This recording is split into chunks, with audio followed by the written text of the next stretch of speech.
What's going on, everyone, and welcome to another episode of Ready, Set, Rise. My name is Michael Ciervo, and I'm really excited for today's guest. I mean, talk about hitting the pinnacle of success and really not only just achieving success, actually doing a lot of things after that career. So I'm really excited, and it's taken a while for us to get to this level because we were trying to book this podcast for quite some time. So this is an exciting episode. And, you know, one of the great things about sitting in this seat is I get an opportunity to interview people who are inspiring, and RISE stands for Real Individuals Sharing Excellence. And if I were to describe this next guest, one word that would describe him is resilient. Like resilient, and it's not just winning what you've won, but after and even before. It's resilient. So we're going to go into that. But let me introduce my guest. My guest is Hakeem Haynes. Haynes? Yes, sir. Hakeem Haynes. And Akeem Haynes. And Akeem is a two-time Olympian. He competed in 2012, 2016, Olympic bronze medalist, author, motivational speaker, awesome human being, originally from Jamaica. And Akeem moved to Canada at the age of 8 with his mother in search of a different life. However, circumstances forced Akeem to grow up very quickly early on in life, and you dealt with some violence, poverty, and other stages of homelessness. So we really want to touch on that. But down but never out, Akeem's resilience, his attitude, his positive vibe, his unyielding faith, and his disciplined focus helped him find hope in the struggles that he was facing. And Akeem now travels the world sharing his story of perseverance, leadership, and resiliency with corporate organizations, schools, universities, entrepreneurs, and athletes in order to help them overcome their toughest battles. Again, welcome, Akeem. Thank you so much for taking the time to be here. Hey, man, it's a pleasure, man. I know we've been trying to make this happen for a while. So I know. It's always good to make it happen. This is good. Now, how we start off every episode is I ask you, is there a quote or motto or motivational speech or something along those lines that inspires you today, and why? More of a scripture. Cool. Galatians 6 verse 9 says, "Do not be weary for doing good, for at the proper time you'll reap a harvest if you don't give up." And so for me, man, that reminds me of I just got to continue doing good things, and don't let the situation of what may not be happening stop me from not doing what I believe I was called to do. And so that is just a reminder for me that if something isn't happening yet, it doesn't mean that it won't happen. It's just not the right time. It's all about timing sometimes, right? You know. Yeah, man. I think patience is something that we all have to have. And whether we're a patient person or not, you have to form a relationship with patience. Because if you can form the right, healthy relationship, then you will be able to control your controllables. And it's not about waiting, but how you wait. That makes the biggest difference, man. You know, it's interesting because you talk about patience, and we know that you are an Olympian. And to train, you know, for that 4 years, for that one, you know, couple of seconds, and you could be a millisecond away from medaling. I mean, that's ultimate patience to me, is getting up to that one moment. Whereas, you know, you could play a basketball game and there's so many different victories up until that point. So let's go back in a time machine and go back to where you started, because, you know, you have so many good accolades that we're going to celebrate later on, but I want to understand the true essence, your story. And I read some of the things in your book. So guys, this is a great book, by the way. And really, really cool things that came out of that book that talked about adversity. And there was one story that you were actually coming home, and it was about 3 garbage bags. So, I mean, maybe to set things off, talk to us about, you know, your upbringing and that story. Yeah, man. So originally born in Westmoreland, Jamaica, or Savile Lamar, Jamaica. Spent a lot of time in Westmoreland, Jamaica. Man, whatever you think about Jamaica, beautiful skies, man, coconut, Bob Marley, good music, good food. And we were just talking a little bit about Jamaica before this. All of that is there. But there's also the other side of things, right? So I grew up rough. I know I grew up tough. I grew up, put it this way, man, I've seen a lot of things by the age of 8 than most people have seen in their 60s, right? And that's nothing to brag about. That's nothing that any kid should have to be able to see. So one day, my mom and my dad were having a conversation, and my dad was just like, man, Akeem can be 1,000,001 things in a different country, but if he stays here, like, he's limited, right? So for a year straight, like, my dad worked and worked and worked and worked, and Mike, I mean, for a year straight. And I don't even know how he didn't get sick. And he saved up, and he said, you guys go. And so we went to Yellowknife. Big different culture for sure. Man, Right. you're going from plus 30s to minus 30s, right? But I spent some time there. And then we came to Calgary. Calgary was bigger. I was getting more involved into sports a little bit more. But the story you're talking about, man, I was going to school regular day. Minus 22 outside. I had my winter jacket on. Normal, formal day, man. Go to school. Coming back home. School finished about 3:25. Hit my door about 3:35. Open the door, and I see 3 garbage bags, right? And I'm like, man, I know we didn't eat this much food in these past couple hours, right? But then I get closer to it, and I'm just like, wait a minute, man. That's my hat, bro. That's my shoes. I see my mom coming down the steps, and she says, Akeem, I need you to go upstairs and get the rest of the stuff. I said, Ma, it's minus 22 outside. What are you talking about? Get our stuff. And she looked at me, and she said, son, I don't need you to back talk. I just need you to go upstairs and get the rest of your stuff. Like, we have to go. And so, man, at that time, I had a garbage bag in one hand, garbage bag in another, had my backpack on, had my shoes, had my winter jacket. My mom had another garbage bag in both hands, and we're walking the bus stop homeless. And when we get to the bus stop, man, we open the door. There was 4 doors there, glass. So we opened up the bus stop. My mom sat down, and I was like, Mom, what are we doing? And she didn't even look me in the face. But I knew that she just didn't have an answer, and she felt like she failed her only son. Because my dad said, man, hey, I'm going to always be there. I'm going to send you money. You just got to take care of him. And she felt like she let him down, but me down as well, too. And you know what's funny about that story, Mike? When I first came to Canada, man, I had the first time I ever seen, like, superheroes. Like Batman, Flash, Spider-Man. I was like, man, this is cool, right? And I remember watching a specific Superman movie, and this girl got pushed off the ledge. And right when she was about to I'm an 8-year-old kid. I'm like, oh, it's a wrap for her. Yeah. Right before she was about to hit the concrete, Superman came and saved her. And I was just like, man, that's cool. I wonder if it's like that. And so I thought at some point, like, somebody is going to come and save us. Like, it's Canada. It's what happens. Then an hour went by, 2 hours. 2 turned into 4. 4 turned into 6. And then the sky started to get dark. And then I realized, man, ain't no Superman coming, Akeem. But it was at that time that taught me 2 lessons, Mike. One, if anybody's going to save you, you have to be the one to do it, because nobody's going to come and save you. Nobody's going to come and tell you and say, yo, here's a key to a new house. Here's $1 million because you're a good person. It just don't work like that, right? So you have to make the decision. You have to do the work. You have to put the effort in. You have to believe in yourself.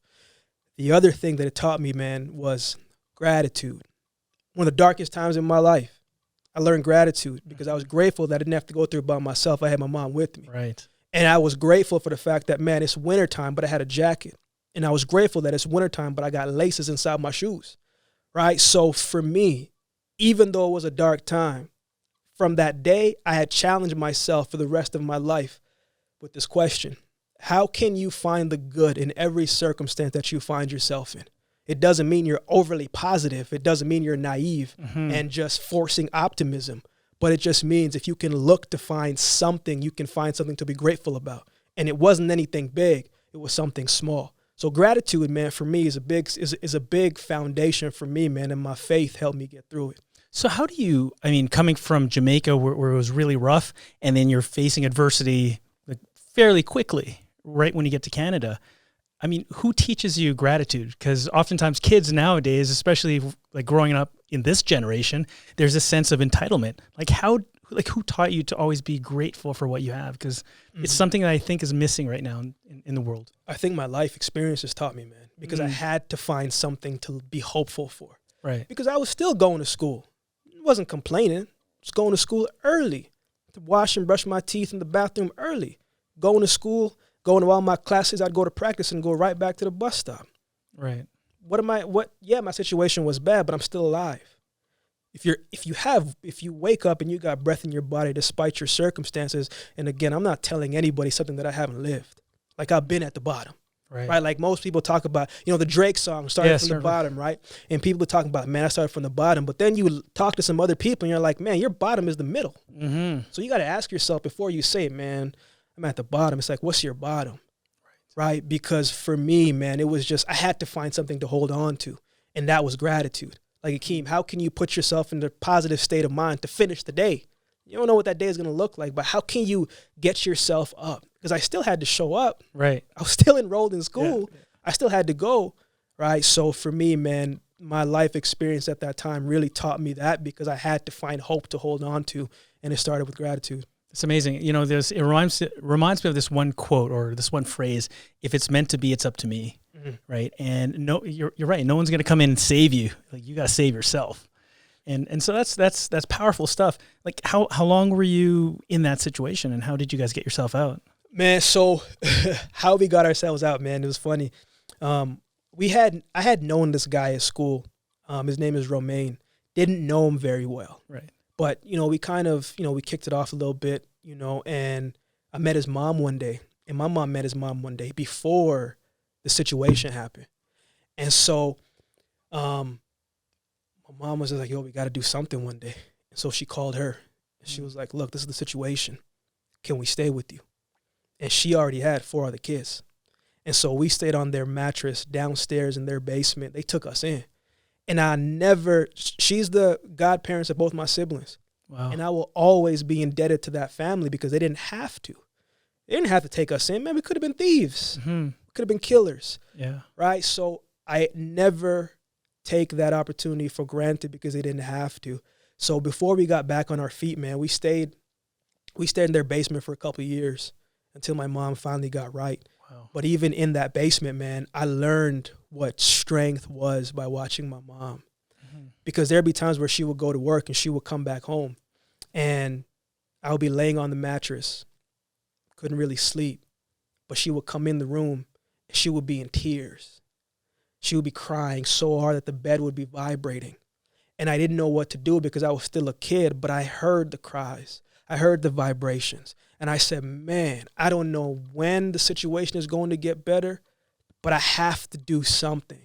I'm a kid. I didn't know what I was going to do, but I had made up in my mind that day, and a decision during all that time. I said, man, I'm not going to complain about nothing. I'm just going to work. I'm just going to use what I have in my possession to make my situation better. Mm-hmm. And that right there, man, was a decision that I made. I said, man, we're not going to complain anymore. We're just going to work. That's amazing. It's amazing. Are you still close to this family? Yeah. That's good. Yeah, man. They're basically blood, man. Right. So we check in with them. Romaine, he's married now. He just had a baby boy not too long ago.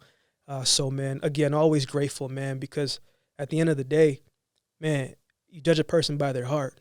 Right. Everybody says they want to help until it's time to lend that help. Mm-hmm. And so for them, grateful that their heart was receptive enough to let us in. Because they could have mentally and physically said, oh, yeah, sure, come on.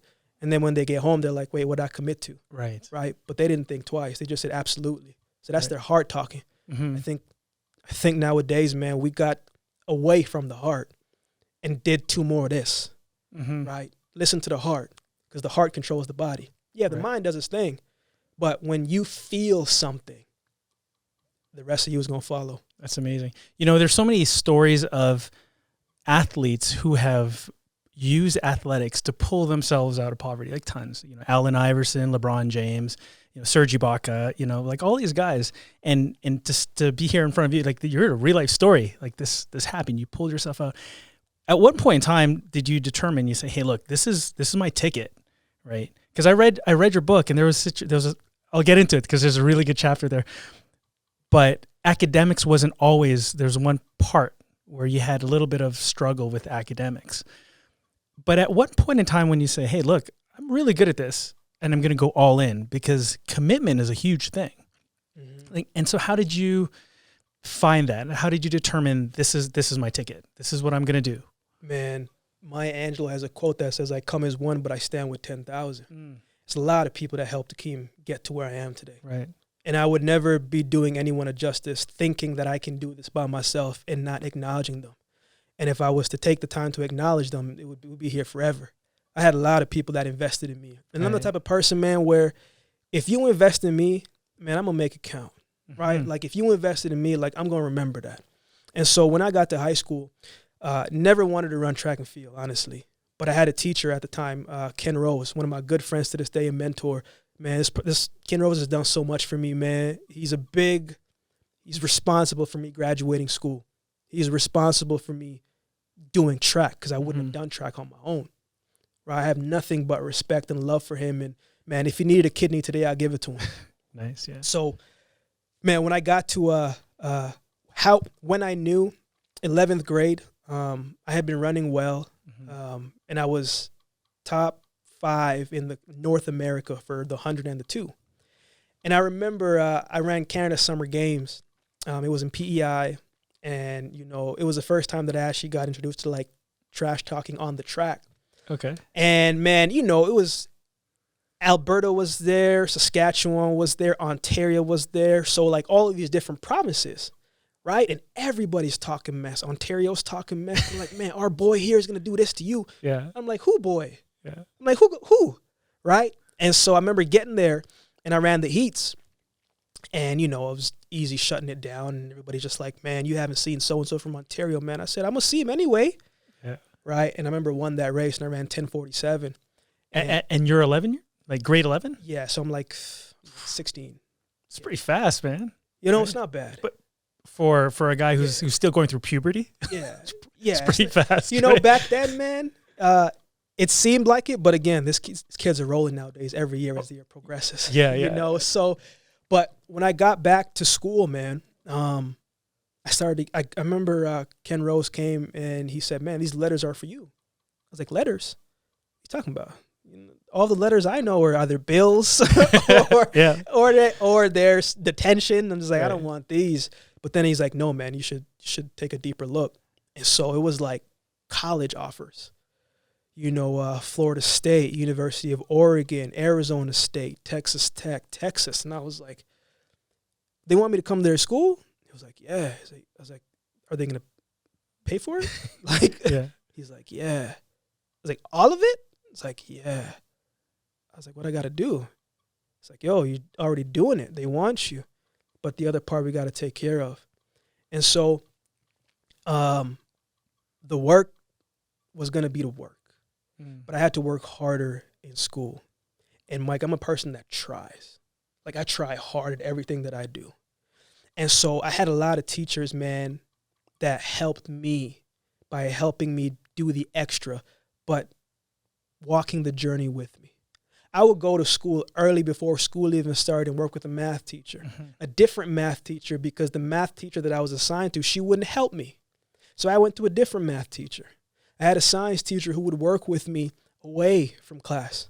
I had a social studies teacher who would work with me away from class, right? So I had all of these teachers vying to help me, and I never took that for granted because, man, people don't have to give you time. And once you get to a point where you're cognizant enough to understand that, look, people don't have to do anything, but they choose to. So that was kind of when I realized, man, when I was getting all these different offers, I was like, man, I don't know what could make of this, but this could be a path. I got to dig a little deeper here. So you went to Kansas and then eventually was Alabama? So I originally signed to Florida State University. Okay. But one of the maths that I took in the 9th grade, the NCAA didn't accept anymore. So that automatically ruled me ineligible. So what that means was even if I would have got the SAT score that I needed, even if I would have had a 4.0 GPA, I couldn't have went Division I anyway. Wow. So I went to a junior college. And then from a junior college, I went to the University of Alabama. Oh, wow. But isn't it sometimes better to go to junior college? Because you get like you're seen. I think that's what Steph Curry did, right? Something similar to that. Like he wasn't. Yeah, he went to a smaller school. Smaller school. Yeah, he went to Davidson. Right. Junior college, man, is you have to be mentally strong. And my life prepared me for junior college. Yeah, you're like, yeah, this is a piece of cake. Man, because I didn't see, again, I went to Barton Community College, one of the most prestigious track and field schools ever. I'm talking about people who went there, guys like Alonzo Edward, Tyson Gay, Veronica Campbell-Brown. Like the list goes on and on. But when you get to junior college, put it this way, Mike, the most exciting thing in Great Bend, Kansas, Walmart. Right. So somebody going to Walmart, I'm trying to go to Walmart, right? Yeah. But it was more about the mentality of it, because if you forgot what you are trying to accomplish, you'll get lost in it because you'll get bored. What happens when you get bored? You do things you shouldn't be doing, right? And you get yourself in trouble. So I knew I was there to continue the journey. It was a stopping point, not a place that I was going to be at forever. Right. But junior college is tough. But if you can go there There are still some great coaches there. The athletes are on a different level, but you have to be mentally strong. Otherwise, you're not going to make it. Yeah, it's that whole thing with an idle mind is a devil's workshop, right? I mean, you need to keep yourself focused, which is tough. I mean, you know, you are an extraordinary person to be able to get to the level where you are, because you are like 0.0000001 of, 7 billion people in the world to get up to one of 3. That's put yourself into this mindset. You're like, there's 7 billion people in the world. For this one event, you're one of 3. That is like 1 in whatever. Like that's an insane probability. How do you to get to that level? How do you define success for you? Like, what is the definition of success? Well, I think most people, man, what you got to understand is like too many people look externally for what success means to them. Man, I'm already successful. I wasn't even supposed to make it out of Jamaica. Right. I wasn't supposed to graduate. Right. I wasn't supposed to finish school. I wasn't supposed to write a book. I wasn't supposed to go to Olympic Games. I wasn't supposed to be a speaker. I wasn't supposed to be I'm already a winner. Yeah. So for me, man, what defines me as a success is, what is that one thing that you believe you were called to do? Can you do that relentlessly, regardless of the setbacks you're going to face? Because when you think about the list of dreams that we have, people always say, write your dreams down, make a checklist, all those good things, and you should do those things. But you're not going to accomplish all those things. But you can't think like that. Because if you think, oh, it's not going to happen for me, probably not going to happen for you. So success to me, man, is, am I going to relentlessly pursue what I believe God called me to do, regardless of the outcome? Because what I realized, man, I was watching Olympic trials the other day, interestingly, being away from it now, and I'm seeing some of these guys cross in U.S. championships, and some of these reporters are just like, man, dreams shattered. I'm like, what are you talking about? I was like, these guys already won. They're the 1% of the 1%. Yeah. Like, what are you talking about, dream shattered? Yes, it didn't happen the way that they would have liked it to, all of them. But sometimes in life, man, somebody got to win, somebody got to lose, somebody got to get top 3, and somebody got to get 4th. Right. So when I see stuff like that, man, I'm like, man, don't let anybody validate what success means to you externally. What does that mean to you? What does success look like for you? And you got to sit and break that down, because when you dictate what it means for you, then you take off some of that pressure, right? External pressure is hard. It's undefeated. Right. That's powerful, actually, because most people in today's society focus on the external factors, the materialism, and they say, well, I'm successful because I'm making X amount of dollars, driving whatever car, whatever it might be. And for you to be able to say, hey, look, I'm already successful is really powerful. It's a great lesson to teach other budding young men and people in general. So, to get to that level, someone told me that success is habitual. Right? Like, it's habit, right? you can luck out one time, the lottery effect. Like, you can win the lottery and become a multimillionaire, but 3 years later, you're broke. It's a lottery syndrome. We see that all the time. So your success is habitual. It's obvious, because after you've retired from the running, you've moved on. So let's stick with the Olympics, because I'm going to lead up to this, because I really want to understand it. To walk me through a routine. Tony Robbins always talks about routine. What was your routine to get to that level, to eventually hit the pinnacle of success? Man, so people always ask me, what does an average training day look like? Yeah. That's such a great question. It's different from college to when you turn professional. In college, I had morning weights at about 6:30, right? And 6:30 to 7:30, you're training, just lifting weights, morning session. Then in college, I have class from 8 o'clock to 12. Then I try to get a quick bite. Then I got to go hop on the bus, go back to the facility. And now I'm in training from 1 p.m. till about 2:30, probably till about 2:30. Then after that, showering up, grab a quick bite to eat. Then I got to go to study hall. Then after I get home from study hall, I got to do my homework after. So by now, my day is done. I get home at about 7:30, 8 o'clock, and I have a couple minutes to unwind. Yeah, to unwind a little bit. Then I got to do the whole thing all over again, right? And that's the schedule for 2 years. Jeez. So then when you turn pro, the professional is different, because you are in control of everything. See, when you're a collegiate athlete, you just got to show up. Okay, we got to travel. We got to meet in Arkansas. Okay, you got to show up at this facility here. There's a bus that takes you to the airport, and boom, you just got to show up. So half the work is done for you. But then once you turn professional, you are accountable for every single thing. Ain't nobody gonna baby you. Right. Now it's on you. So for me, man, my schedule changed, man. I was always been an early riser. So I still wake up about 5:30. And the first hour of my days for me, I'm a big firm believer that you got to pour into yourself before you pour into anybody else. So when I'm there in the morning, man, I'm making sure that I'm spiritually discipled. So I'm working on, my faith. I'm reading the word, try to get an understanding of like, man, God, what are you telling me right now? What are you speaking in my life? What are you trying to showcase me? How can I be more aligned with your vision, not just my own? So that's about half an hour, 45 minutes. Then I kind of listen to something inspirational, right? Maybe it's a speaking engagement from some of my favorite speakers. Maybe it's just, a podcast or whatever the case may be, but something just to pour into myself. Again, positivity.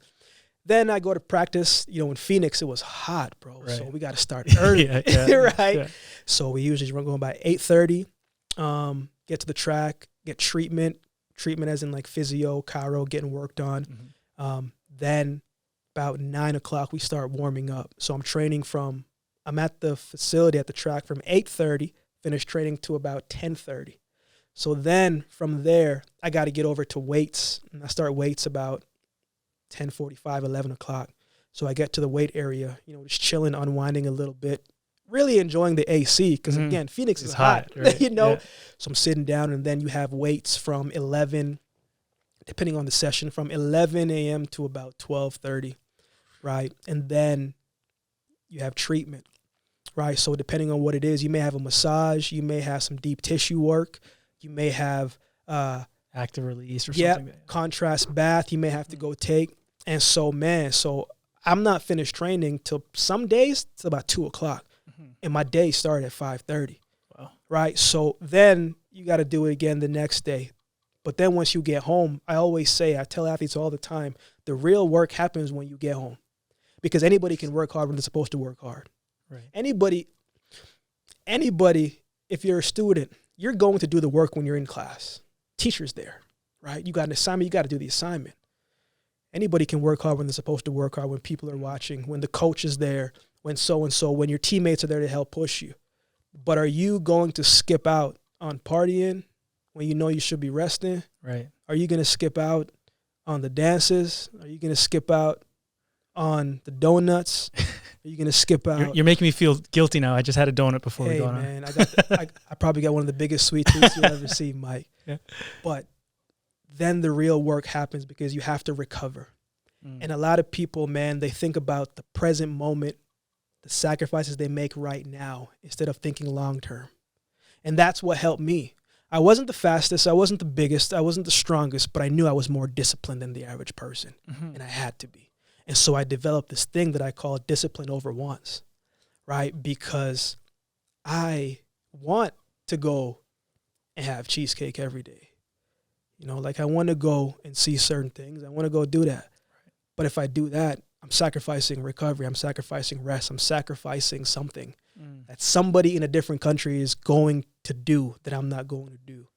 So that's kind of what the average day kind of looks like, man, from that level. It's a full day. It's intense, man. And that's 6 days a week. You get 1 day rest. It's intense. It makes me feel like you're working as if there's someone working 24 hours a day trying to take what you already earned. Man, when I was in high school, I would go to the park dark, 8:30, 9:30. My mom would be coming home from work. She's like, "Where are you going?" I was like, "Mom, I'm just going to go put a little extra work in." And I would go because I always felt like, the saying, you got to work twice as hard as anybody. I always felt like I had to do 6 times as hard because I was already behind. And so I would go to the field, man, and I would just be working out, nothing too crazy, just making sure my technique was better. And I loved it because, man, there was nobody there to say anything. It was just me and my thoughts. And I had to deal with whatever it was. I had to deal with whatever it was going through. And I would just remind myself, man, Akeem, if you show up today at this time right now and commit to this, man, things are going to get better. And I always said, man, when you're sleeping, Australia's up. It's true. Yeah. Like Japan is up. Yeah. England is up. And there's somebody over there who wants what you have. Right. So what you going to do about it? That's true. You know, you talk about people wanting what you have. There was a point in time we didn't have much. And I remember, I think I was reading something about it where you showed up to your school, I think it was for football, and you didn't have the proper shoes, right? Cleats, Yeah. right? So, like, I mean, tell us about that story, because that's a pretty powerful one.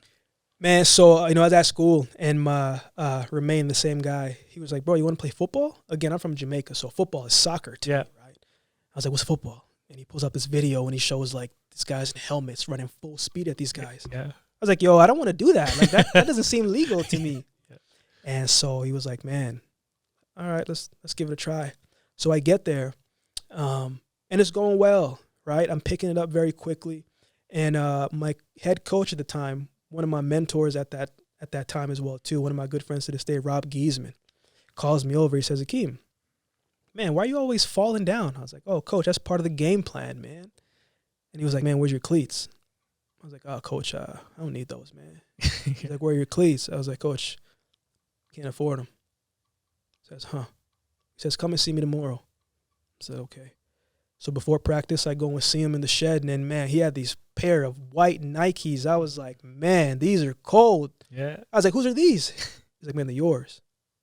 I said, what? He said, yeah, man, these are yours. And I paused, Mike, and I looked at him, and I said, man, I said, what do you want for these? Yeah. What's a catch? Because where I come from, man, people don't just do things for you just to do it. Right? It's always a catch. There's always something that they need from you. And he said, man, I don't want nothing from you but for you to get touchdowns for us.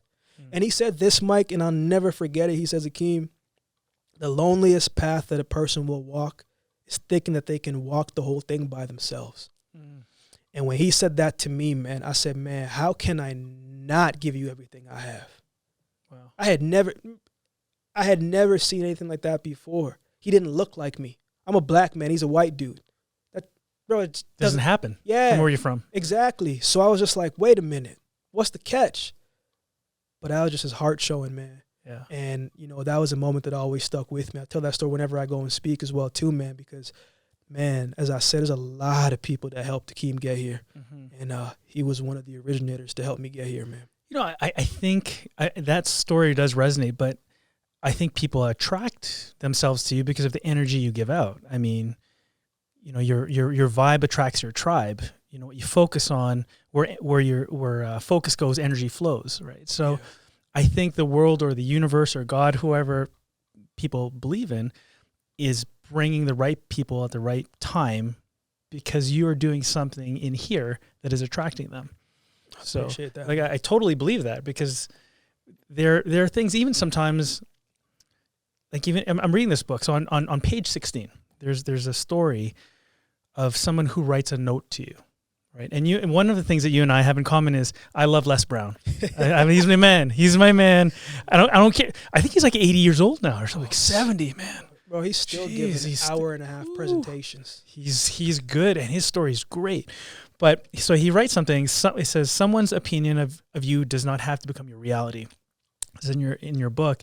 And what I love about this, in your book, so your childhood friend writes a note, and it says, quote, I believe in you, I believe in your future, and I believe in what you don't see.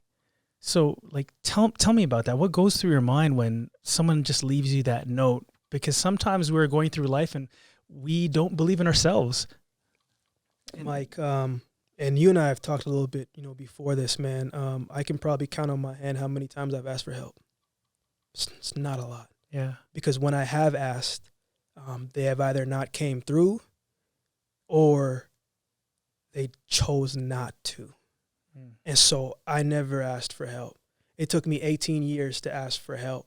And even when I had the people to help me, I didn't ask them to help me. They chose to do that. And so it meant a lot more to me. So when that note, man, I never take that stuff for granted.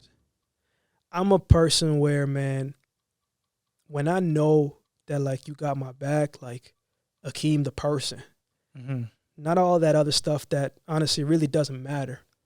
But my back the person. That right there, you can't put a price tag on that. Right. Like, you always going to be my person. Even if we don't talk for years, I'm still praying for you. I'm still checking up on you, right? Even if it's not a long conversation, I'm shooting you a message, hey, man, because I appreciate that, right? And so stuff like that, man, that's why I never take a small gesture for granted. What went through your mind when you saw that note? Like, was it expected? Did you confide in this person and you kind of knew that this person would try to lift you up, or did it come out of the blue? Man, so back then, man, one of my good friends today, one of my childhood friends, man, her name is Lindsay. Cool. And when I first left for school to Barton, man, she had wrote me like, just like these notes for like, I think she wrote me like 80 notes. But it was just encouragement, right? Mm-hmm. Because she knew the backstory, right? Like, this is someone who I've known since the 9th grade, right? And she used to come by the house, and she used to make me watch, like, you remember that vampire movie that used to be popular back in the day with that Cohen guy? I can't remember his name.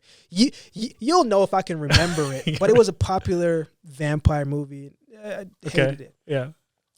But when I left for school, man, she was like, hey, man, you could do something here, right? Like, man, don't let any of that stop you, right? And when I saw that note, I was discouraged at the time because that's what made it a lot better. Because I had just talked with my anatomy teacher, and we had a conversation, and he basically in that conversation says, Akeem, man, you should probably go back home, right? I just don't see you graduating here, because I was struggling with anatomy. And so I was in a state of discouragement, and I was going back, and I wasn't even looking for the note. I was looking for my towel because I was about to go shower.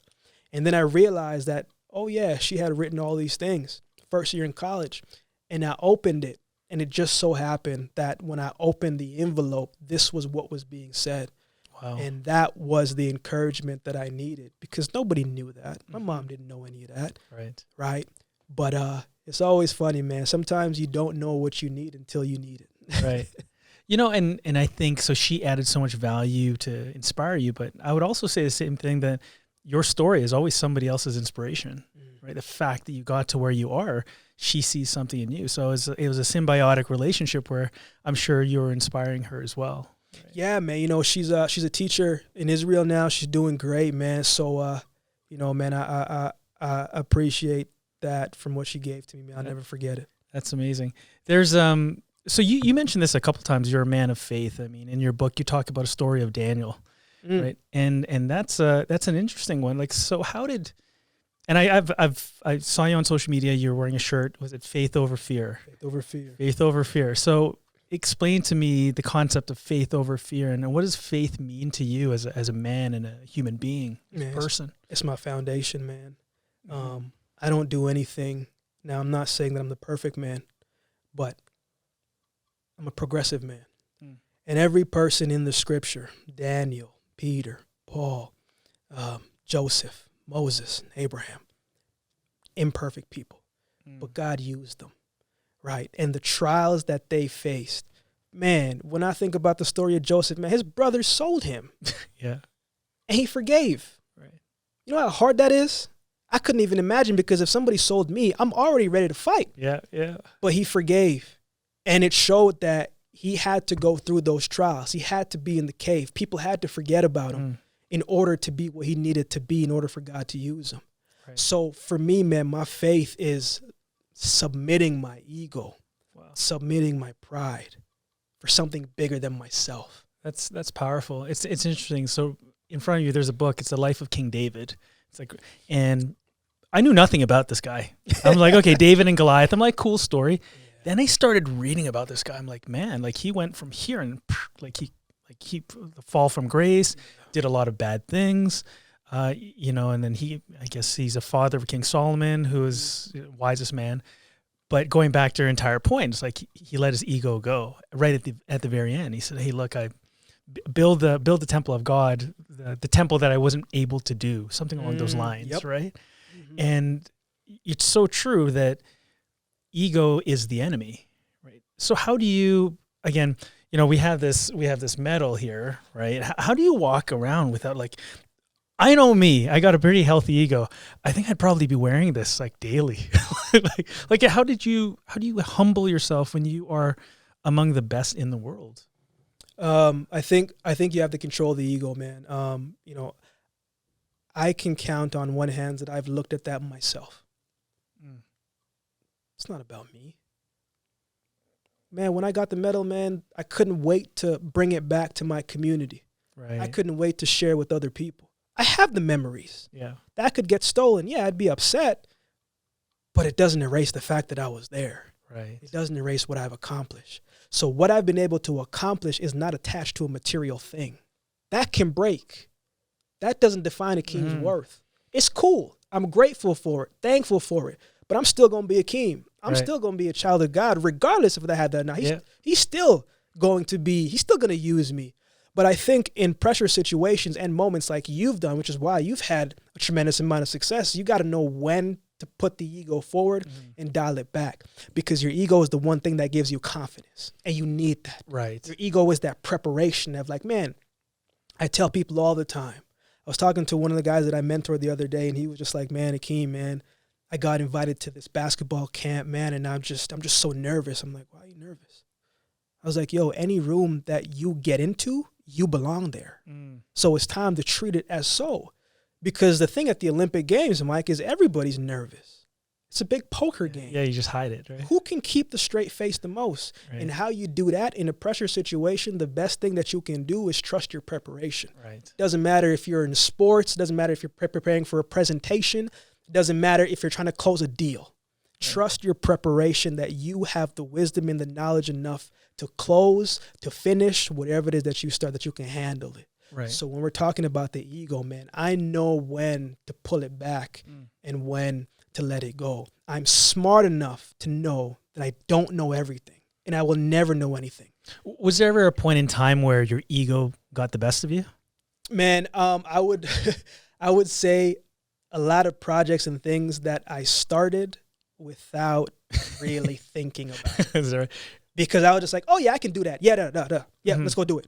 And I'm Right. like, wait a minute, Akeem, you got too confident. Right. You didn't even do any preparation. You didn't do no research. You didn't do nothing. Right. Right. And so I've learned to listen more. And I've always been a person who spoke less and did more. You know, so the ego, man, if you can control it, compare it to fire. Right. When you want to cook a steak, or you want to cook, tofu for all my vegans out there, you need the fire. Right. Right. Fire can do great things if it's controlled. But when it's not controlled, it can cause a forest fire. It can burn people. So I try to make my ego like that. How can I control it? How can I flip the switch? Okay, Akeem, you got to go percent in front of this corporate group. You got to go percent in front of this football team. Man, you need to make sure that they know that you know what you're talking about, that you're going to get the job done. But then when it's all said and done, can you be humble enough to go help the janitor if he needs help? Right. Can you be humble enough to go home and do the dishes and cook and clean and not think, man, what am I doing? Can you let that ego go when you're with the family, to be vulnerable enough to let them know that you're not okay right now? So you got to know when to flip the script. But a controlled ego, man, that's a powerful one. Right. That's tough. And going back to the whole Olympic experience, it could propel you. You're walking around, you have cameras all over you. It's easy to walk around and have that ego. So, let me shift gears quickly, because you get to the Olympics, and that is something that many of us will never experience. Walk me through your first Olympics. Like, what goes through your jitter? You're talking about nervousness, and you're in front of millions of people, representing millions of people. I'm sure there's that added pressure, but what goes through your mind? Like, I mean, I'm not an athlete like you, but like I'm a recreational weekend warrior. But I mean, like, what goes through your mind? Man, I'm going to do you one better. I'm going to tell you 2012, and I'm going to tell you 2016. Do it. And I'm going to tell you the exact moment when I got to that race word for word. 2012, I was 19, 20 years old. I was excited to make the team, as anybody would be, but I didn't really know what it meant. Right. It was just like, oh, okay, this was kind of supposed to happen. I had been preparing for it, and, I felt confident going in. I made the team for the relay that year. And so me, another guy named Aaron Brown, who went to USC, who was they got Olympic trials next week, but he's going to make the squad. He's a dominant sprinter. another guy named Ian Warner, and we were the three youngest on the team, right? I was 20, Aaron was 20, Ian was 22. The rest of the guys were 26 and 27 and up. So we're like the young bucks going in. So that first one in 2012 was more about experience and learning that situation. And it's funny because people think that the pressure in the Olympic Games come from the actual event. The most pressure from the Olympic Games comes from external stuff. Your family's coming over to a different place they've probably never been in a while, and you're wondering, man, did they get there okay? Did they get to their hotel okay? And then they call you, hey, so how do we get to the place tomorrow? We need tickets. How do we get tickets? And you're like, I don't know where to get tickets. Yeah. So now you got to inconvenience yourself and try to find who to get tickets to. You're the event planner when you should be that. When you should be focused. Athlete, yeah. So who can control the external voices the best? Because when you get to the village, all you're doing is you're training and you're eating and you're sleeping. And that's ideal for success when you think about it. Yeah, yeah. You got to worry about it. But when I got to 2016, man, I was 4 years older. I was 24. I was running way faster. I was more prepared. I expected to be there, and I expected to do well. The first one, I was happy to be there. 4 years later, I expected results. I was faster. I was in a better shape. I was stronger. I was healthier. So when I got there, I remember getting ready for the Olympic final, man. You see, what most people see, we ran the heats in the finals very early, like 10 o'clock, 10 a.m. Then we run the final 10 hours later, so now it's 10:30, right? 10:30 at night. And about 2 hours before we get to the track. Now, me and my teammates, they're all different. Brendan's always talking to himself. Right. Aaron's always kind of calm and collect. Andre's always in his own world, right? But everybody's always focused. We know what we got to do. Now, I remember 2 hours before, man, I'm looking at my clock. I'm like, okay, I got about 5 minutes to chill, lay low a little bit. Okay, boom. Hour, 50 minutes comes. Let me get up. Let me walk the track. I just want to walk the track. I want to feel what's happening around. I want to see the people. I want to see what's about to go down. And I'm hearing the stadium noise because the race is still going on. So now you're getting excited, right? Hour and a half left. I'm like, okay, it's time to jog. Okay, let's get our 2 laps in, get our jogs in. I got my headphones in. I got Alkaline on the headphones. Alkaline popcorn on the headphones, little R&B, little slow stuff. I don't want to get too excited because I made a mistake like that years ago. Yeah. I got too excited. So now about an hour to go, headphones are coming off, and I'm just dialing in now. I go have a little talk with my coach. He's like, man, how you feeling? I'm feeling good, coach. Showtime. So I'm going. Spike up. 45 minutes left. Do a block start. Relay exchange with the guys. I'm like, man, dog, we're looking good. I'm walking back. I see the Japanese team right there. I know they're coming because they beat us in the heats. I'm looking down. I see the Jamaicans right there. I see Asaf Apal. I give him a head nod because he's always been good to me. I come around. I see Usain Bolt over there. I'm like, man, this guy is just continuously tall all the time. Yeah, he's a giant. Right? So I'm seeing there. I'm like, Bolt, what's going on? It's always love. Last start, we get into the call room. Call room is all poker games.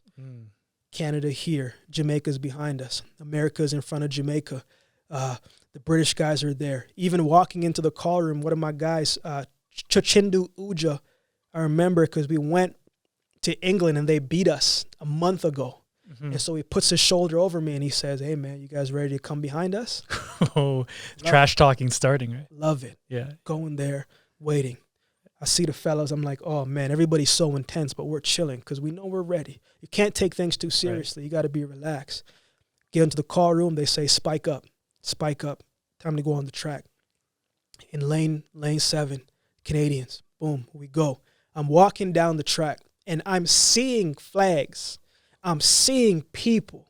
I'm seeing everybody, but I don't hear anybody. Wow. Because I'm so focused on what I got to do. But for the first time in my career, I said, Akeem, take a moment, take a second, and take this in. And when I said take this in, I started to hear the noise. And I could hear the noise that I wanted to hear. I saw the Canadian flag there. I heard somebody say, go Akeem. Never saw this person before. I don't know who he is, but they cheering. And I get to my block start, and I'm looking around, and I see the Canadians right there from different sports, different events, and they're saying, let's go Canada. And I'm there. Say a quick prayer. Lord, let's have a great race. But it's time to make this happen. Yeah, they wanted to, but so do we. Let's go out and do this. Runners, on your mark. Take a breath in. Set. Akeem, when the gun goes, you go. Boom. Go. And I'm going. And I'm going. I'm like, okay, I got a good start because I'm catching up on the Trinidadians. Right. Boom. Pass the stick to Aaron. My job is done. Let's go, AB. Aaron's going. He's skating. Yeah. Rolling. Okay. Got a nice exchange to Brendan. Okay, cool. Perfect. We're in this thing. Boom. Brendan to Andre. And I can't really see because I'm over here. I don't have a good angle. Right. But I'm sitting down on the track. I'm like, man, this is going to be good. Yeah. Boom. I'm going. I'm seeing Jamaica, Japan, U.S., Canada. Got fourth. Dang. Walking back. Look on the scoreboard. It says Jamaica, da-da-da-da-da. And then it says Canadians, new record. We broke the Canadian record. But I'm like, yo, we got fourth. Wow. And I'm dapping up the guys, and I'm just like, oh, man. I was like, let's just get off the track. Everybody's celebrating. It's hard to celebrate because you want to get a medal. Nothing matters at the Olympic Games but the medal. That's what you want. You want to medal. Fastest time in Canadian history. One of the fastest relay races, if not the fastest one of all time. We're going up, and CBC's interviewing us, and they're asking us how we feel, and blah, blah, blah. And we're like, wait, hold on a second. Boom, they go back. Somebody says, hey, I think you guys may have got third. Nah, man, don't say that. Come on, man. Yeah. It's too early for that. Yeah. It's like, no, look. America got DQ'd. We get third. Everything changes. Wow. Just like that, right? Just like that. Just like that. It's incredible because someone could beat you at any given day, but one of those days could be your day, right? And that's the magic of sport in the Olympics, right? Yeah, because the week before I didn't perform well in the 100. They take 24 to semifinals, and I was 25th, so I didn't perform well. Aaron didn't perform well in the 100 either, so we were both kind of in this feeling. Aaron didn't perform; he didn't make it out the semis out of the 200. Brendan didn't either, so we were just like, oh man, this wasn't the individual games that we wanted, but we still had another opportunity. And this kind of goes back to what I said at the beginning, man. As long as you got breath in your body in any fight that you're in, man, you could still win that fight. I love boxing, right? But you don't have to win every round to win the fight in boxing. Yeah, it's true. You just got to get your shots in here and there. Yep. Make sure that you're ducking and weaving. If you get knocked down, do everything to get back up. And now you're losing, but you may not be losing the whole fight, right? Just win more rounds than you've lost. Hey, man. That's why Floyd was such a machine. Now, I'm a big fan of Floyd, though. I'm a Mike Tyson guy. He was intense. You pay all that money for one round. It was tough. I like seeing people getting knocked out. Yeah. But as I got older, I realized, man, Floyd was killing these cats because he was patient. And he was trusting his skills and his craft, right? And he was trying to win the rounds, win the fight. You win the rounds, you win in the fight. And so, man, that was just a good reminder. And I remember telling the guys, I'm like, look, we got another opportunity here, and we got to get ourselves back into it mentally because we can still do damage here. Right. And, we were able to come away with the medal. Speaking of which, I got two questions. The first one is, if you weren't an Olympian, if you weren't running track, or if you didn't end up doing football, what would you end up doing? Like, if you weren't doing what you're doing now, what do you think you'd be doing? Man, I'd probably be. You mean speaking? No, just anything. Oh, I'd be speaking. Speaking, right? Yeah, man, I'd be because I started when I was 20. Right. So I did that before the games. Right. I did that before any of that. Right. So I would be still doing the same thing because, man, I believe there's a purpose inside of everybody. We're all called here for a reason. No one is here to just merely exist. And whoever has been telling you that you ain't got no worth for your life, man, don't listen to that. There is a purpose and a reason for your life each and every single day. You just got to dig deep and find out what that is. And oftentimes our purpose is attached to our gift. I had always had a way with words, even though I stuttered for a long, long time. But I always had a way to formulate words and put it together and, make something of it, whether it's the source of advice or through a book. But I didn't know what that looked like, but I kept searching and kept practicing and kept practicing, man. So if I wasn't doing sport, man, I would have started this a long time ago. Awesome. You know, you touched on one powerful word, purpose. So Mark Twain has this quote. He says, the two most important days, something along those lines, two most important days is the day that you're born and the day that you realize why you're born, right? And essentially, that's the whole thing about purpose. What is Akeem Haynes' purpose? What is your purpose? Man, so there's a spirit and a presence about all of us, right? We all know people who we hear their name and we're just like, oh, man, not this person again. Right. Jeez. But then we also know someone who we hear their name and we're just like, man, I'm so glad to see you. I'm so glad to hear your voice, right? How can we be more like that person? The person how we can, man, at the very sight of you, I just feel uplifted. Right. At the very sight of you, man, my spirit just came up, right? Because I know that there is something that I didn't know that I needed that you may have. And so when you talk about purpose, man, I want the spirit and the presence of Akeem to emulate resilience and perseverance. That because we heard Akeem speak or we heard his story, that I feel like I can keep fighting. Right. That I heard your story, that I believe that, man, that there is something for me here to do. That because I heard and I seen Akeem, that like, man, here's a person that struggled with this and that. It's not a perfect man. I'm never going to be a perfect person. I don't play roles. I'm not a role model. I like to call it more as a real model. Because I don't want anybody, I tell my siblings all the time, I was like, man, I'm never going to tell you something that I haven't done. And I'm not going to tell you fluff. That just ain't me. Because what I realize is most people will tell you side A of the plan and not tell you side B. You know, remember on the CDs when you could burn on both sides? Yeah. Oh, old school, man. Yeah. Man, I would always hear people say, Akeem, you can do great things. You can do great things. You can do great things. But it always just made me feel like, man, but what if I didn't do those things? Would you still treat me the same? Would you still look at me the same? Right? So I always said, man, whatever I tell my siblings and people in general, whatever it is that you want to achieve, it's going to require more than just passion and just hard work. Because there are certain seasons in your life where you may be doing all the right things, but you still got to pay your dues. Right. And some seasons you just have to find the strength to outlast it. And so the spirit and the presence of Akeem, when I talk about purpose, man, I want me to represent, let's go this way, man. When you think about Martin Luther King, probably think about some great things about him. And you could probably talk about him as if he was sitting right here, even though he hasn't walked this planet in decades. Mother Teresa, you probably could do the same. Gandhi, you could do the same. Malcolm X, you could do the same. We talk about those people as if they're sitting right next to us. I want that.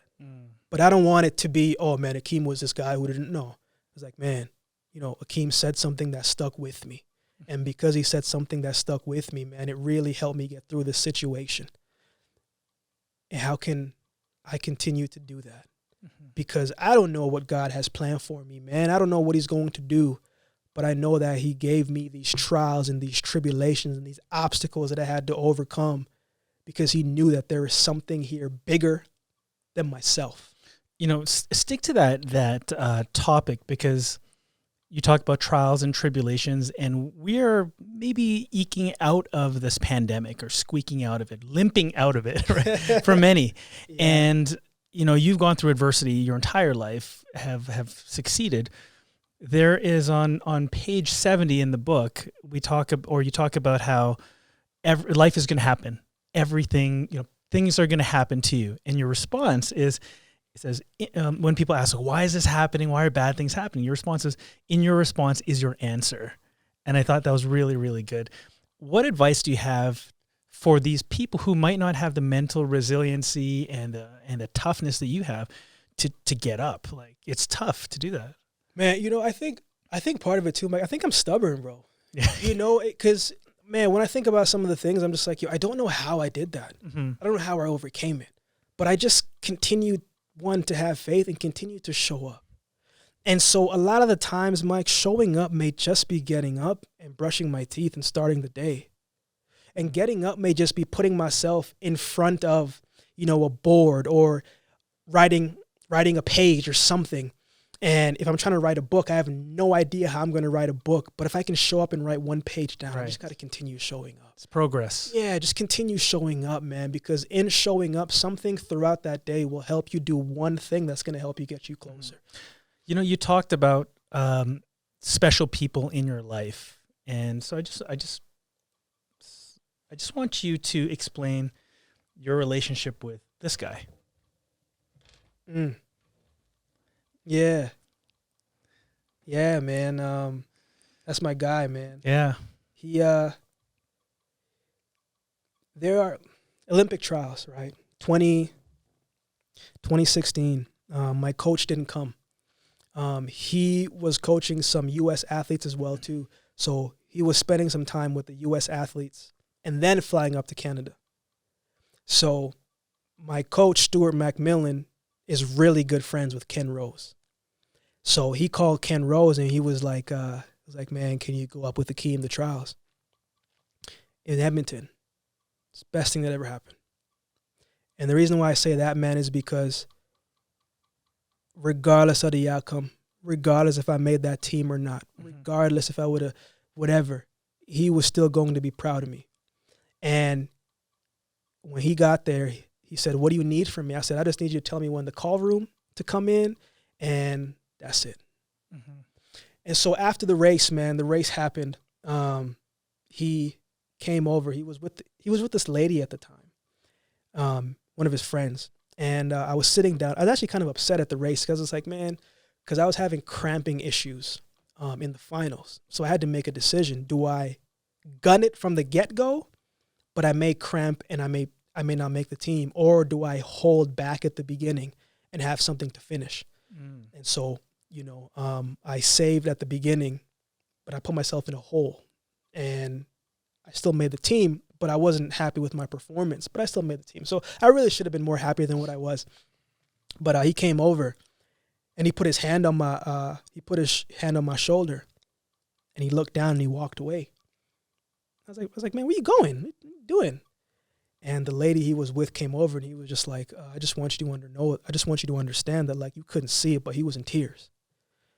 And he was just like, I've known him for 20 years. Right.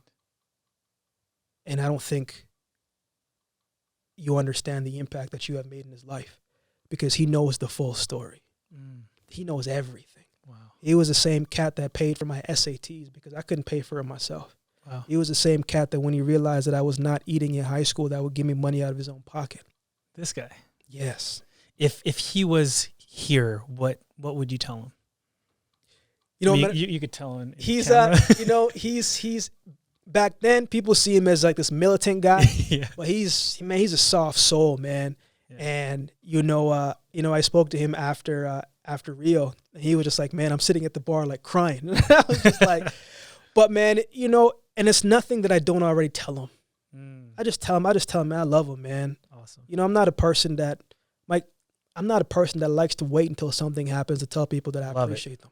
I'm just not going to do that. We do that too many times. Life is too short to not say the things that are important. Man, and, for him, man, like I said, whatever he ever needs from me, man, but he's made a big impact in my life, and he has never, ever, ever let me down.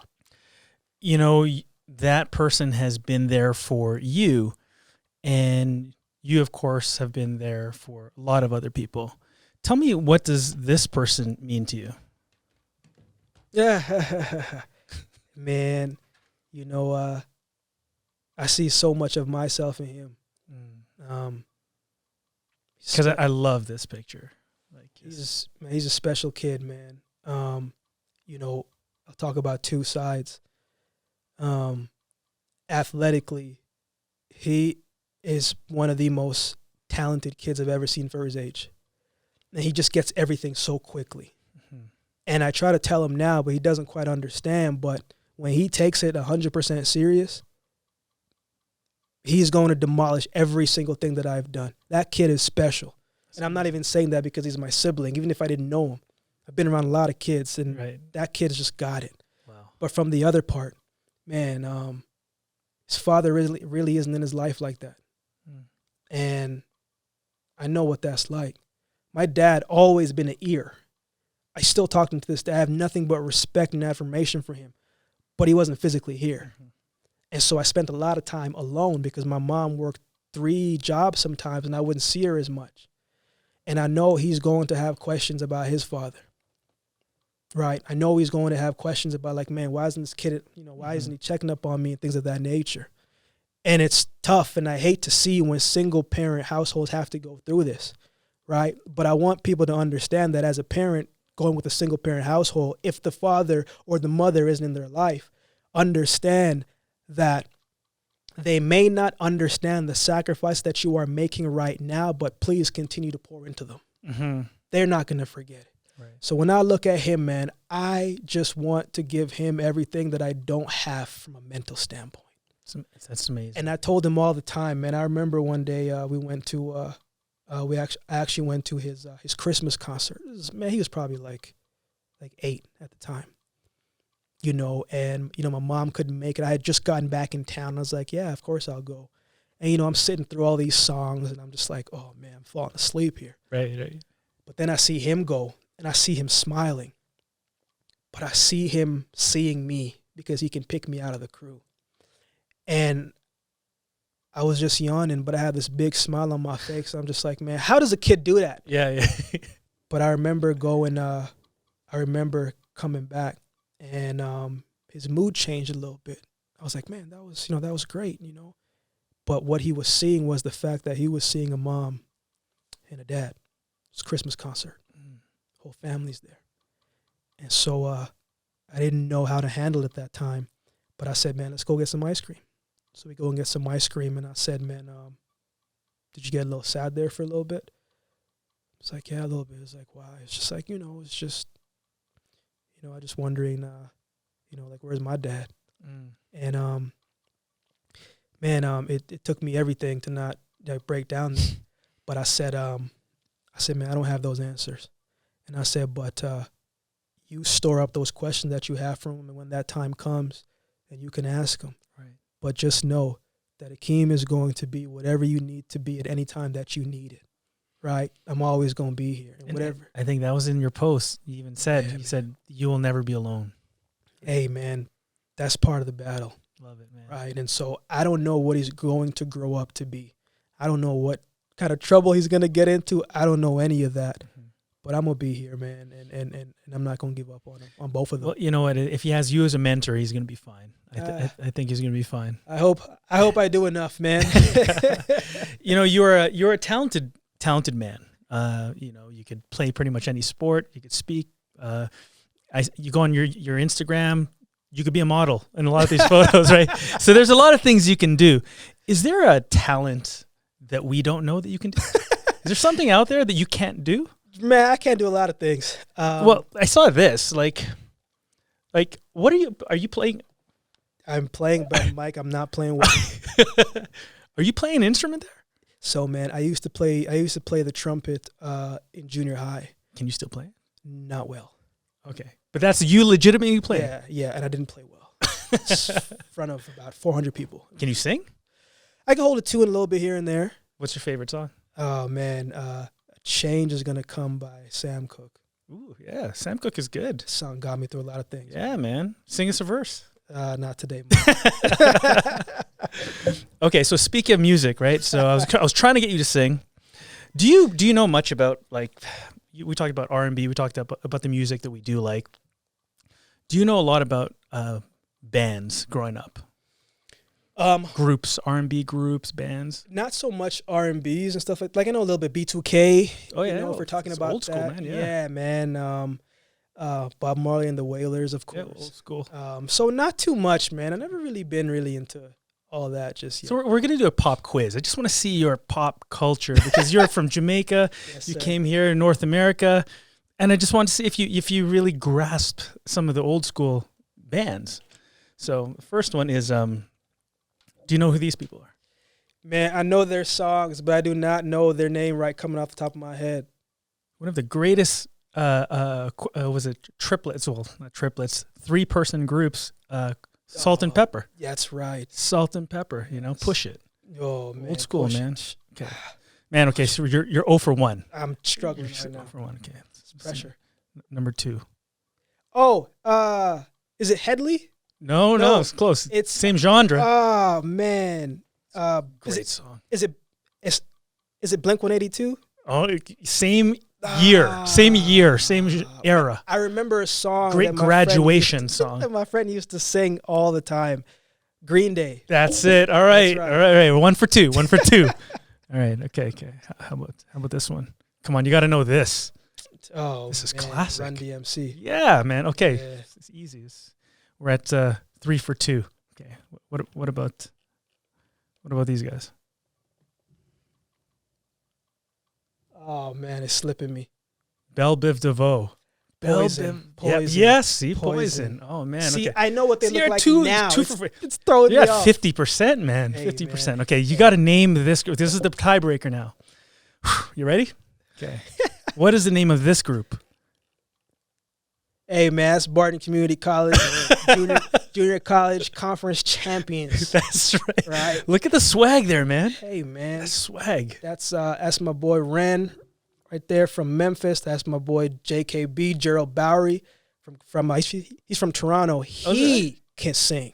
Oh, is that right? Oh man, I had a couple of my teammates who could blow a tune. Yeah. They got these hidden things. I've been trying to get him all the time, but he's a talented cat, man. You still connect with these guys? Yeah, man. Not so much Ren, but Gerald, man. Oh, that's awesome, man. Yeah, those are my guys, man. Junior college bond is different. Yeah, Because yeah. you struggle together. Yeah. Right? It's a little different than Division I because, you can get a little spoiled there.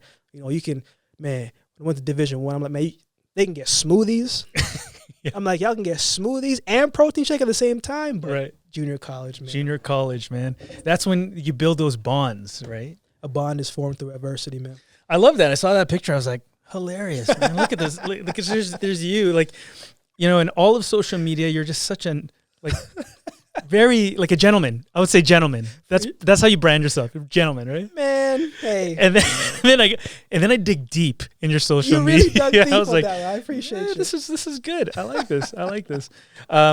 So we're nearing the tail end of this interview. Man, this flew, and there are a few questions. So there's the rise round, which is just quick questions, just answer it. It's rise round. It's fun. But I got a couple. I had so many questions I want to ask you, but one that I want to ask is that, and this is a little bit more serious. We are living in a very divisive time, and you are a role model. People look up to you. And one of the things I admire about LeBron James is he stands up for something, right? Regardless of what it is, he stands up for something. I think a lot of athletes and celebrities and local celebrities are standing up, using their platform to stand for something. The world is healing and we're suffering, whether it is, black people versus police in the United States, Black Lives Matter, whether it's Stop Asian Hate, or whether it's 250 indigenous kids that were discovered in Manitoba. Like there's a lot of tough conversations we're having. You're on stage now providing mentorship in the eyes of Akeem. Where do you see the world in the next few years? Man, as an optimist, I got to be hopeful. And we all have to be hopeful. We're still battling the pandemic and all these different things, but a lot of the issues that we're seeing today, they've already been there. I faced it, right? And so for me, man, I think it's important. Let me backtrack a little bit, Mike. I used to always hear growing up people complaining about this generation and that generation. And they would say, man, these guys are just different nowadays. They don't know what they're doing. Right. But I just sat and thought to myself, I said, yeah, but what are you doing to do your part? Like, if they're doing it so wrong, like, what are you providing to help them make it better? Yeah, you're not going to reach everybody, but, man, you can spark the brain, and who knows, that person may be the one to really start that true change. Mm-hmm. So I always said to myself, man, I'm not just going to be a person who talks. Right. I'm going to do first. Then if they want me to talk, I'll talk. But in order to be the change that we wish to see in the world, man, we have to do more than just talk about it. Talking gets things started. But you also got to have some plans and some things in order. What happens when the attention is on you? At the Olympic Games, when you're there in the stoplight and people are watching you and the light is on you, what are you going to, okay, hey, but are you going to do your race? Yeah. There's a job that you got to do. So, man, I think I think this generation of people is extremely smart. And I think now more than ever, they are doing more. And I think doing more in different ways. There's a lot of things that we don't know that's going on, that they're, catalysts behind it. But I'm hopeful, man, because I think for the first time in our era, in our life, that other people who don't look like us are starting to see, man, that's not right. Right. But they're starting to speak up and do. Right. And I think that's very important, because one person can't make change. You can start it, but you need a collective group of people to really make that change and that shift. So I'm hopeful, man. I'm going to continue to do my part as best as I can. And I'm going to continue to be the change that the young Akeem wished that he needed. Right. But I'm hopeful, man. I think we all have to be hopeful. And even in situations where it looks dark, we still have to be hopeful. Right. Because when we feed too much in the darkness, man, we let that get inside of us and we stop shining our light. And if we want to make a big change in the world, we first have to make a change in our circle, but make a change in your community first as well, too. Start there. Yeah. Right? Change your community. Change those around you. The world has always going to have work to do, but you can make the biggest difference right now with those around you. Love it, man. So we are entering into what's called the Rise Round. Pressure time, man. I'm just going to ask you some quick questions. Don't overthink it. This is what the world wants to, a little bit more light. And I know I ended off that last topic just because there's so much wisdom, and I would be remiss if I ended off without asking you where you see the world, because I certainly think you could have crafted your lens very differently. Yeah. Could have gone this way, and you did that way. And so I love the way you answer that. Right. So are you ready for the Rise Round? Let's make it happen, man. All right, man. Ready, set, rise. Let's go. Okay, so we talked about superheroes in, just overall stories, right? You talked about Superman. Aside from the fact that you're probably the real life Flash, if you could have one superpower, what other superpower would you have? Fly. Oh, you would fly? Man, because I would save so much money on plane tickets. All right, cool. So superheroes are meant to allow us to believe in the good is possible. I stopped believing in Santa Claus when I was around 6 years old. What's one thing you continue to believe in as a child that you still believe in as an adult? That's such a great question. I've never thought about that. I never believed in Santa. Because he's from the cold. And it just never made sense. I was like, bro, that's breaking and entering. Yeah, that's true. First and foremost. Yeah. Oh, man. I think I'm going to say this. I've always heard that dessert can change your mood no matter what. It's true. That is a true statement, and I will ride that one. All right. So Elon, are you a big fan of Elon Musk, by the way? I don't really know too much about him. He's an interesting guy. So, so Elon Musk warned society about the dangers of artificial intelligence. Now, I was watching an interview, and most recently you were part of the Terminator project, right? Yes. Terminator project. We didn't get into that, but I'd love to add a link later on. If robots were to rise up and the real Terminator came to life in real life, what would you do? Would you fight the robots, or would you join the robots? Hey, man, I would work with them. And then democratic. And don't kill me. I could only run so long. I'd be like, look, we can work together, man. We can take care of these humans. But then I would be fighting the inside battle. So I'd be the inside man. All right. There's no way I'm fighting. Bro, we're not going to win that one. You can't. Like, come on. What, are you going to punch metal? Come on. You can. So Jamaica's produced amazing musicians such as Bob Marley, Beanie Man, Buju Banton, Sean Kingston, Shauna Paul. Yeah, however you want to say it. Shauna Paul, Shabba Rank, Shaggy, and so forth. Now that your running career is done, are you the next Jamaican Idol? They pumped some Jamaican good musicians have come out. Is that part of your next? I'm going to have to say negative. Negative. Okay, cool. That one's not happening. You touched on this, that when you're talking about your running, getting mentally ready, getting in flow state. A lot of professional athletes always do that. They listen to music. I know Damian Lillard, the basketball player, he listens to I Ain't No Joke by Eric B. and Rakim. Right, so he listens to that. Jimmy Butler listens to country music, of all things. And DeMar DeRozan listens to Drake. So what is currently playing on your playlist? I know you're not running anymore, but what gets you going? Like when you're driving to an event or something? Man, so when I'm in the gym, man, I'm listening to a lot of freestyles. Okay. But it's a lot of UK guys, a lot of UK rappers, because, man, they're just... Can you cipher? Can you flow? You know, freestyle? I used to do a little something in college. Really? Yeah. A little something in college. Oh, if I had some beats, man, I could totally play. But, man, yeah, man, so a lot of freestyles. They're talking about, a lot of real life stuff, but also, like, their life experience. Best rapper of all time? That's such a hard question. Jeez. Are we talking about, like... Of all time. Don't put an asterisk here, like, Best rapper of all time, man. Oh, man.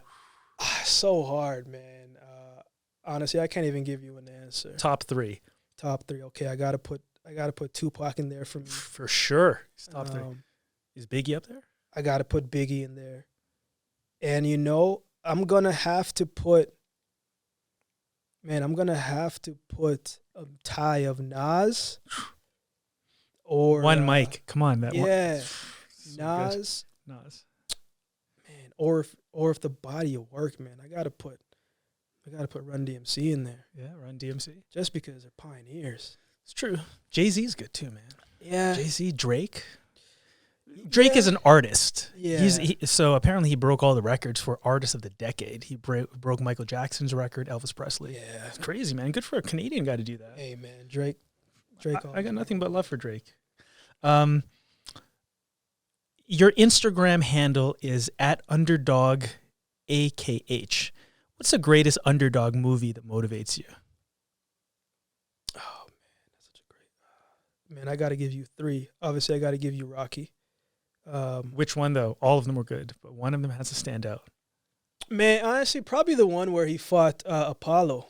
Oh, really? Yeah. Yeah. I mean, most people are going to say Drago. Yeah. Because, when he dies, he dies. That's yeah. you can't, great line. You can't really beat that. Yeah. But I would even in that Rocky segment, I'm actually going to say Creed 2. Creed 2, yeah. Michael B. Jordan. Yeah, but the moment I say that, because there was the part when he lost the first time, and then when he came out, when he went over there, man, his girl sang. Yeah. And that's when I knew he was going to win. I was like, yo, his girl doesn't want him to box anyway. Yeah. I was like, yo, she came out, she used the vocal. I said, it's a rap. Underdog story. So I would say that one, man. I would say Gladiator. But he dies, though. Yeah. Well, he can't win them all. He can't win them all. You got to take what you can get sometimes. But he lived forever. His legacy lived. Okay. Oh, okay. man. Okay. That's a good one. Okay. And I would say, Remember the Titans, man. Oh, great movie. Remember the Titans. Coach Carter as well, too. I got to put that in. Great movie, man. So many good underdog stories. Okay, if you could go out on a boys' weekend trip to vacation and you can invite celebrities or mentors, who would your top 5 people be? Could they be, if I could bring them back, past or present? Can I add that? Okay, let's do that. Let's give you superpowers. Man, forget about flying. You could resurrect people. Man, I want to have one last conversation with my grandfather. Oh, good. He taught me some great things, man. Malcolm X. Okay. Joseph from the Bible. Wow. Nelson Mandela, because I want to understand how in the world can you go to jail for so long and these people and forgive and then still speak with conviction about forgiveness when you don't have to forgive anymore. And man, I would definitely I gotta hear out Maya Angelou. Yeah. Because the great writer, poet. Yeah, but man, her story. Abused, raped, beaten. Man, that's a deep, that is a one. This was supposed to be like boys' night in Vegas, man. I know, this is pretty deep. I would actually throw Dave Chappelle in there, man. he's wise, actually. Yeah. I know you'd be like, hey, this is boys' trip in Vegas. Okay, let's rent out a convention center and we're gonna have a motivational speech. We might as well open it up. Yeah. So a few years ago, you were part of Shaw Classroom Champions program for mentoring kids. I think that was about 4 years ago, and that was really cool. If you can ask one question to anyone you look up to as a mentor, what would you ask and who would it be? Or who would it be and what would you ask him or her? One of my mentors, man, I would definitely ask Ken Rose. And I would say, how did you find balance? Interesting. It's always the most interesting to me, man, because I always want to know. You always get told you want to be at this elite level. Something has to go down in order to go up. And so during that time, his hours were crazy, right? He was at the school, man, 24 hours. And he's probably at the school 12 hours out the day because he was coming in early, teaching, mentoring, coaching, and trying to have a relationship. How do you balance that? And so I want to know in every single thing that a person do, because you have to give a certain amount of energy to certain things in your life. And even if it's something positive, if you have kids, you give energy to your kids, you give energy to your spouse, you give energy to your partner, whatever the case may be, you have to give a certain amount to it, but you have to have enough for you. So how does a person navigate through that? What is too much? Do you think you're doing a good job? And what I realize is when it comes to finding balance is in a situation when we think we're not handling it well, you don't know how you are handling it or how well you've handled it or how not well you've handled it until you get through it. Right. You can reflect and say, you know what, I did the best with what I could right there, or, I didn't handle that so well. But we often don't know how well we're handling something until we get through it. So I would ask him, man, during that time in your life, how did you balance that? Interesting. Okay. That's a good one. Famous celebrities and famous people like to live their lives fairly private. If we were playing truth or dare in a schoolyard, what would you choose? Truth or dare? Oh man, I'll probably choose truth because I just don't feel like doing things all the time. Okay, so what's the craziest dare you've ever done? You know what, man? I haven't really played that game too much. Well, because your body's your vehicle, man. You can't mess it up. Yeah, that's your meal ticket. Honestly, I was playing one time. Some people were just like, man, you should go jump in the lake. I said, absolutely not. Okay, so this is truth. So you're saying truth, right? Yeah. All right. So I'm going to ask you a question. As a professional athlete, have you ever seen another athlete and in your mind think, I could beat that guy, and he's a different sport than yours? What? All of them? Is that right? Man, when I was in high school, you should be a YouTube sensation. Has challenged Floyd Mayweather to box. Man, that's a different monster. That's a different story, bro. But I was in high school, and I would be. I had a bunch of guys who played AAA hockey, right. And these guys were literally on the right path to go to the NHL. But they would also come and run track, and I'd lift with them, and I'd be like, "You guys are really this good in hockey?" Yeah. I was like, "Man, this work ethic you guys have is not good." Mm-hmm. And so I'm just a firm believer that if I was like 6'3", right. I'd be in the league. And you can skate. No, I'm not even talking about that league. You're basketball. Oh, yeah, talking about hooping. Oh yeah. Oh man. Hey, the playoffs this year is pretty good, man. Yes. Who's the greatest basketball player of all time? Of all time. Mike, if we're talking about, okay, I'm going to break it up in two ways. Scoring. Talking about scoring. Overall basketball player of all time. That's such a hard, man. But I think it's hard not to go. Okay, if you're a GM and you had to build a team around one basketball player, who would it be? Oh, man. Build a team around. I'm probably going to build it around. I'm either going to build it around Magic Johnson or Michael Jordan. Really? You went old school. Because I'm going to say Magic because I can put 3-point shooters around Magic and I can put a nice little center. Magic going to do the rest. Right. Magic going to get his points. But Magic is also averaging 12, 13 assists per game.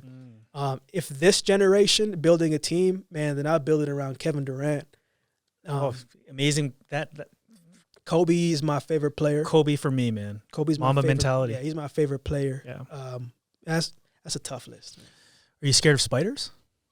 Now, when you say scared, what do you mean? Like tarantulas. Stuff like that.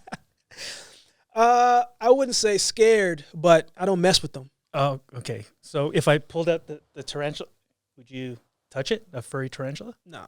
Okay, well, I won't pull it out. It's probably good. Probably a good point where we probably got to burn the studio down. All right.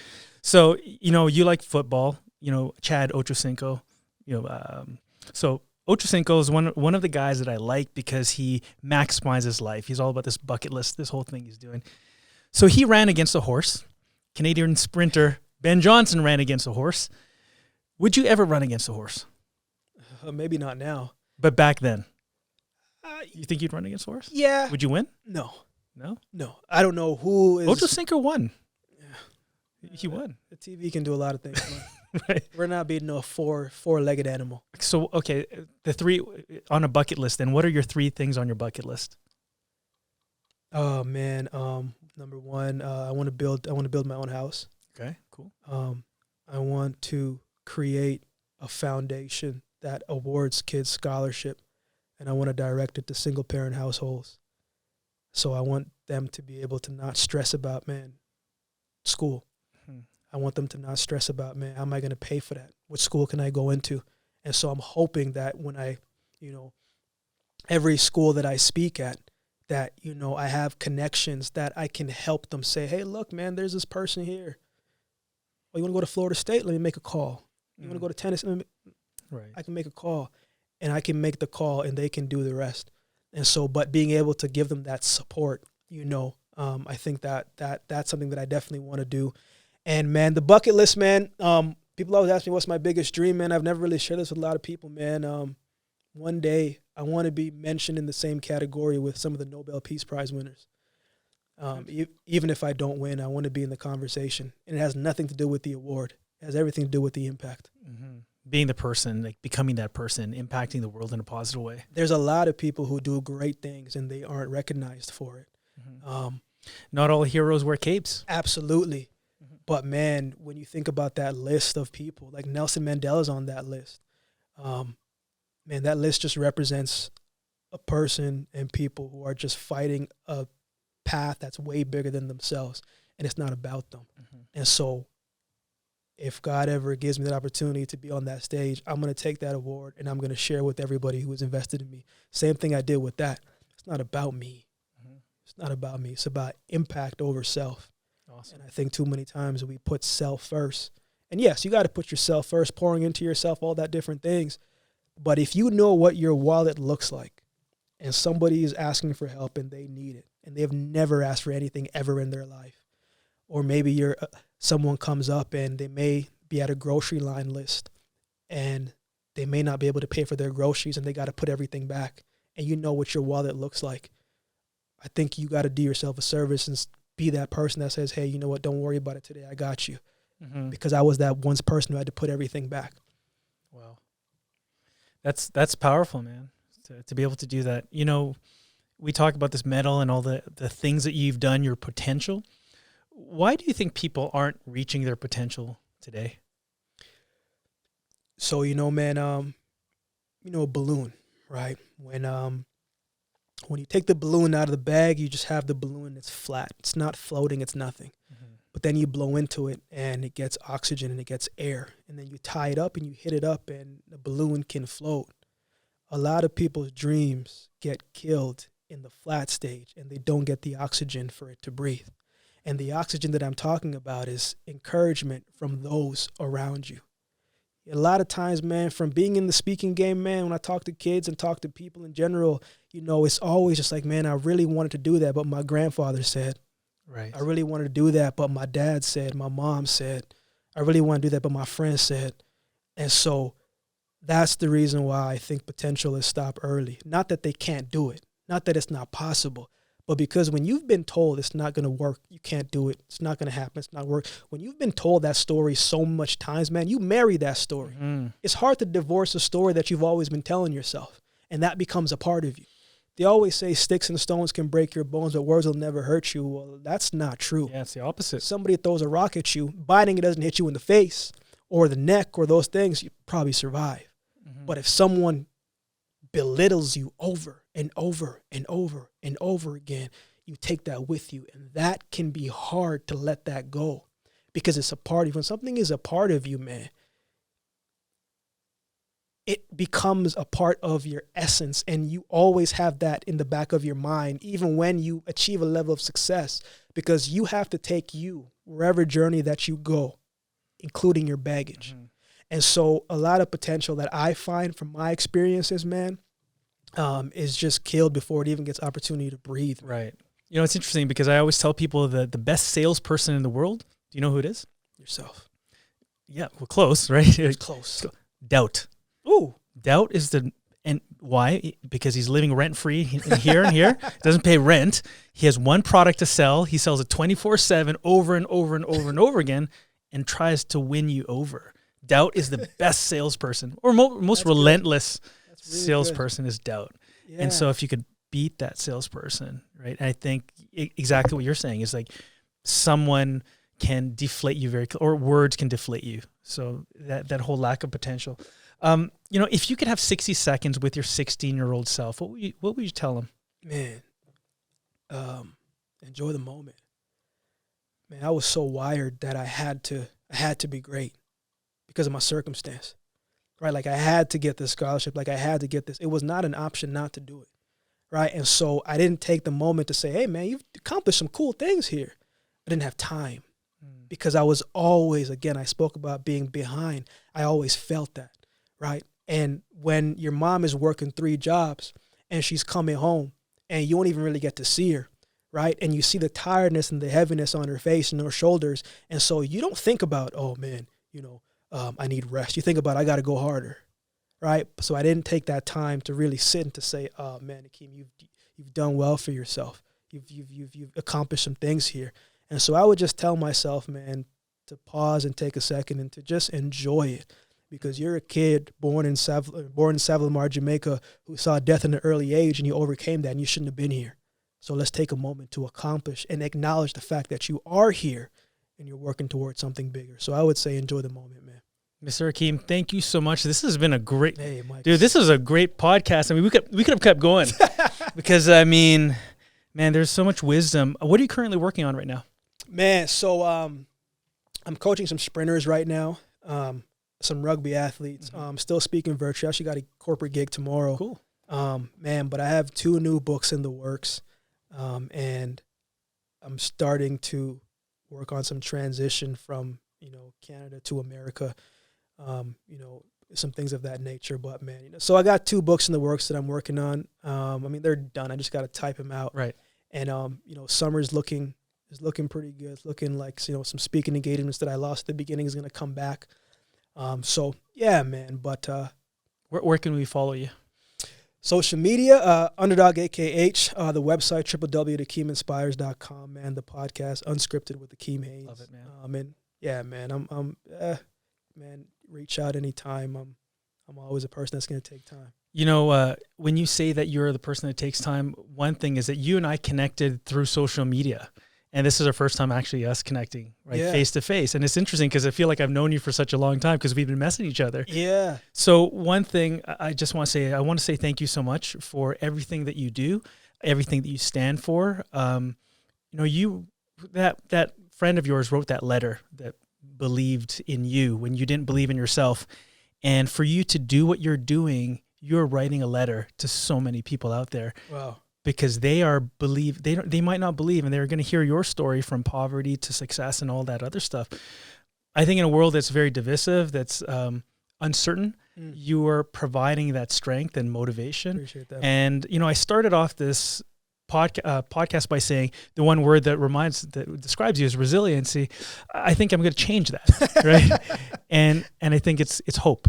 Wow. Right? And I certainly believe that you represent hope in so many different ways. And I hope God blesses you and thank you for being you and thank you for everything that you've done.